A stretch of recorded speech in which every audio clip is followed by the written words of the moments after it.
Okay, I'll go ahead and open it up. Frank, did something happen between last week and this week that made you guys want to make the move with Marquis? No.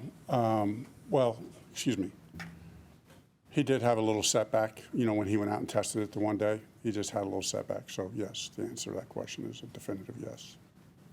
Who does that put a greater onus on now at that edge position, Frank? Well, just the entire group, really. I mean, the thing is with Marquis, because he hasn't practiced for the last month, although we were kind of anticipating that there was a chance he was going to be ready, we've been playing like he's not going to be ready. So everybody's gotten a lot of reps, and, so I think we'll be in good shape. What have you seen from DJ throughout the summer and into now? I just think that he's simplifying the game more and more, like make it as simple as you can.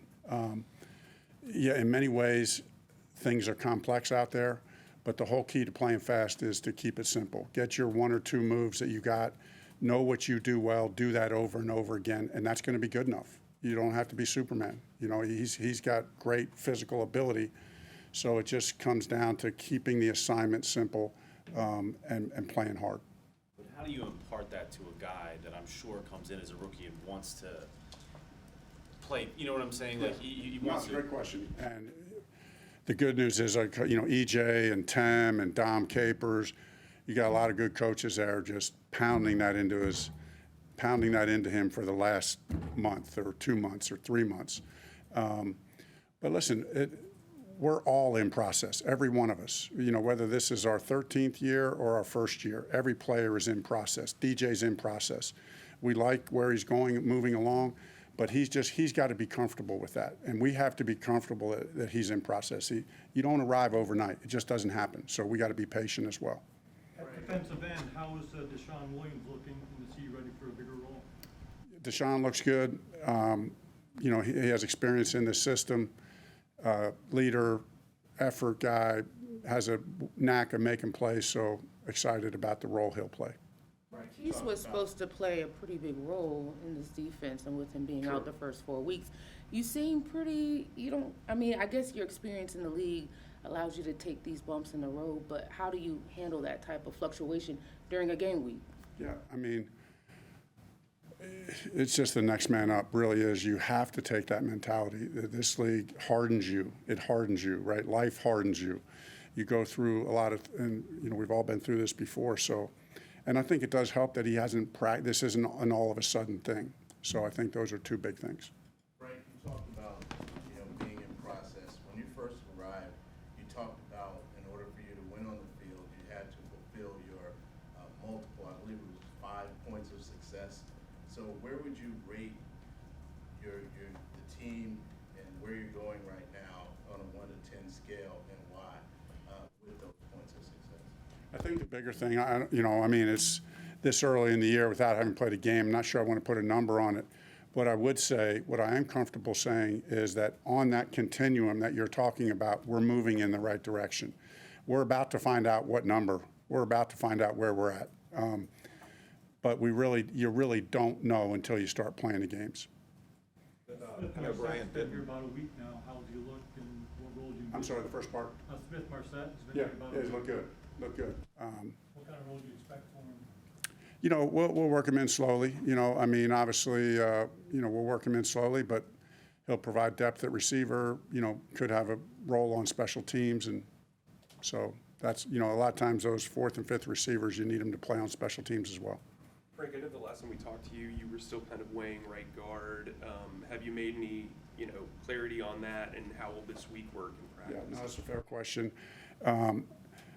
We're going to meet today. I'll give you guys an update on Wednesday on that, and I won't hold any punches back on Wednesday. I'm just not ready to kind of make that final declaration just yet. I want to wait till Wednesday to get that done. Was Brian participating today in the walkthrough? He did not participate. Is that because of contract? That was a personal matter to him. I'll defer to him on that. Frank, any concern he may not be available in week 1? Again, I'm going to defer. I'll defer to Brian on that. Just as I wouldn't say this about, I just would generally speak and say about any of our players, you know, just that, you know, I would, you know, anyway, I'll just defer to Brian on that. On that note, we heard you all summer praise him, others praise him for being here, and now on the cusp of the season, it doesn't seem like he's a participant. Your concerns, and what do you say to the rest of the team? Great, I love that question. I appreciate you asking that question because, you know, my view of Brian Burns doesn't diminish at all. You know, I mean, we understand there's a business side to this, you know, to this thing we do, and I still respect and admire the way he's handled himself, and you know, so I have nothing but the highest regard for Brian Burns. Frank, with that uncertainty though, does that impact the way that, you know, you guys have 2 open roster spots? Does that impact the way you kind of maneuver over the next couple of days? With the Yeah, roster? it's hard. I mean, it's hard. I mean, like I can say, and both of these things can be true. I can say I love and respect Brian Burns, and he's got to do what he's got to do. But does that make it harder? Yeah, it makes it harder. I mean, that's just the facts. I mean, I'm sure he understands that. And, you know, you can't find more of a team guy than him, you know, but life is complicated sometimes. It gets complicated. So, you know, we just keep moving forward day by day. So what changed from last Wednesday to last Thursday with all that? You know, honestly, I'm at the stage in this where I'm not involved in the contract negotiation at all. Zero. I have zero. At this point, you know, I've expressed, you know, Mr. Tepper and Scott asked me my views of certain things. I've expressed my views. I'm just worried about beating Atlanta, you know, getting our team ready to play Atlanta, really. That's all that's on my mind. And do I hope that he's there? Absolutely, I hope he's there. But, you know, if he's not there, you know, I'm not worried about it. Just move forward. We've talked about the difficult transition for Etor going from a 4-3 DN to a 3-4 outside linebacker. I know he's being moved all around. How has that transition been? What's his process been like for you guys? I think it's made him a better overall player, you know. Just the more you can do, the versatility of playing inside and outside and learning the different skill set to play both. I think learning going outside has helped him probably as an interior pass rusher in some ways, and you know, and then but some of the things that he learned playing inside has helped him play that same position, you know, that outside linebacker position and setting an edge, and you know, some of the skills that are there. So I just think I don't think that automatically happens. I think that credit goes to Yetur for how he's received, you know, kind of doing this, and I think he's benefited from it. Frank, on Thursday, I guess it was, Brian was in the building. We heard teammates say he was in meetings. Is that the case today? Yes. Yeah, he was in the building. He was in meetings. Have you had a chance to speak with him directly? Is he referring to this as a pull-in, as I've heard some people refer to No, it? you know, we have a great relationship. We're not even talking about the contract at this point. You know, we had our one discussion about it a while ago, and, you know, we're just talking football right now. So the business side will take care of itself, whenever that is. Are you preparing though as though he may not play? I think you have to prepare for all options. You know, you have to think the best, hope the best, but prepare for all options. Chuba and Miles have obviously missed time with injuries. How are they doing heading into week 1? They're doing well. They're doing well. Confident. They both look good. Miles looks good. Chuba looks good. And I'm sure they're dinged a little bit. You know, like it's just had training camp. So, but they're in good shape. We'll do a couple more. Of course, every day is an evaluation, but when you go from strictly evaluating the preseason to now game planning, what's that look like on a day-to-day? And man, it's so great for a coach, you know, and the players, where you can really get specific and really narrow things down. It just comes to life even more. Every stage has its kind of juice to it, if I could say it that way. But you get into the game plan mode, and all that matters is getting ready for this one opponent. You know, nothing matters before, nothing matters after. Stay in the present. How do you stay in the present? And, you know, day to day. You can't even think about Sunday. You know, we got to think about Monday. Now we got to think about Tuesday. You know, as coaches, what we're going to get done tonight and tomorrow. You just can't allow yourself to get too far out in front. So I think our players have done a good job with that. Frank, I understand it's more maybe a contract question you want to answer, but is your understanding that he will not play until he has a new contract? I don't know the answer to that question. All right, Frank, is this last one?